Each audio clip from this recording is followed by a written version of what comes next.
Yeah, it's a good question, Jonathan. And I try to think, is there just one? And I don't know that I think they're all, there's a few for us, and I think they are interlinked, and they probably just centre around the general state of the workforce, really. Because when I think of the challenges, I'm thinking of things around attracting talent.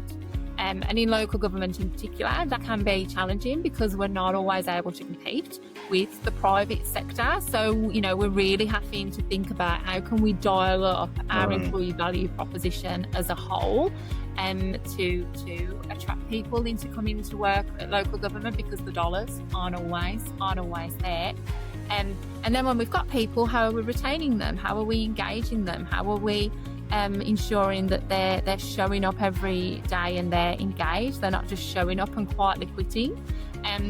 So, how can we focus on people's strengths and giving them opportunities to grow and learn and for career progression? And, we're centering that around programs such as leadership development, study assistance and things like that.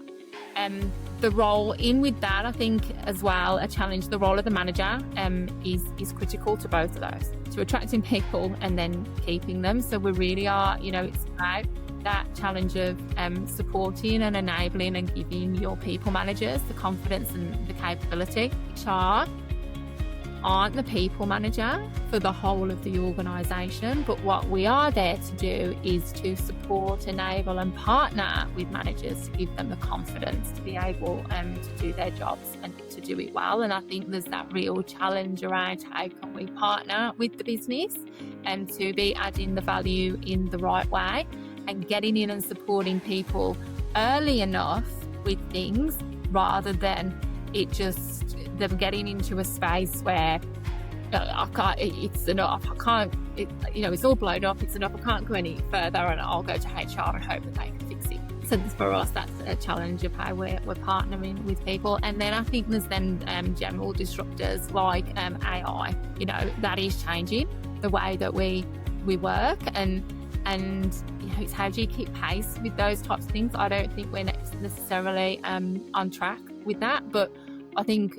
what we're trying to do and how we are trying to mitigate these challenges is having in place a clear strategy and plan that's recognising where we need to be, that, what's the workforce planning we need to do now for the future. We're here, this is where we need to be, how are we going to get there?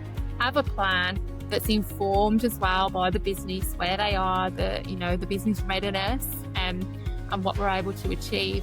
But a huge part of that is how we're building a workforce that's agile and resilient, because one thing that probably is a fact is that whatever plan we have, things will need to adapt and change as we go.